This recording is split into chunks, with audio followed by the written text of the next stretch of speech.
Israël demande aux habitants d'un village bédouin de détruire leurs maisons d'ici le 1er octobre 2018. Israël a demandé hier aux habitants d'un village bédouin de Cisjordanie occupée, érigé par ses défenseurs en symbole de la lutte contre la colonisation israélienne, de démolir eux-mêmes, je cite, toutes les structures du site d'ici le 1er octobre 2018. Après des années de batailles judiciaires, la Cour suprême israélienne a donné début septembre son feu vert à la démolition de Khan al-Ahmar, village de tôle et de toile où vivent environ 200 Bédouins à l'est de Jérusalem, coincés entre deux colonies israéliennes. Ce village bédouin palestinien est devenu emblématique du sort de ces communautés confrontées à l'occupation et la colonisation de la Cisjordanie.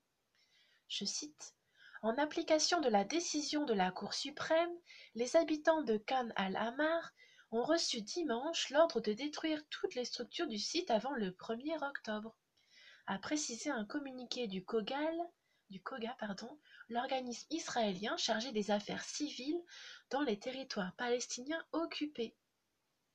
L'État israélien s'est engagé à laisser les habitants du village démolir eux-mêmes leur hameau, mais le communiqué ne précise pas quelles mesures seront prises si les habitants refusent.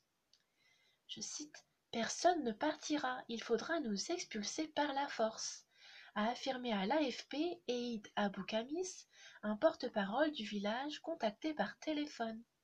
Si Khan al-Ahmar est démoli, ce sera uniquement par la force, a-t-il ajouté.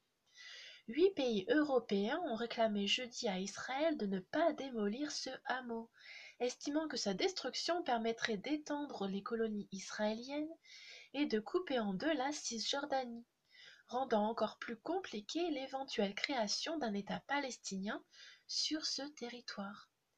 Israël occupe depuis près de 50 ans la Cisjordanie, où plusieurs communautés de Bédouins se sont installées à l'est de Jérusalem, dans un secteur où, selon les ONG de défense des droits de l'homme, Israël projetterait d'étendre la colonisation.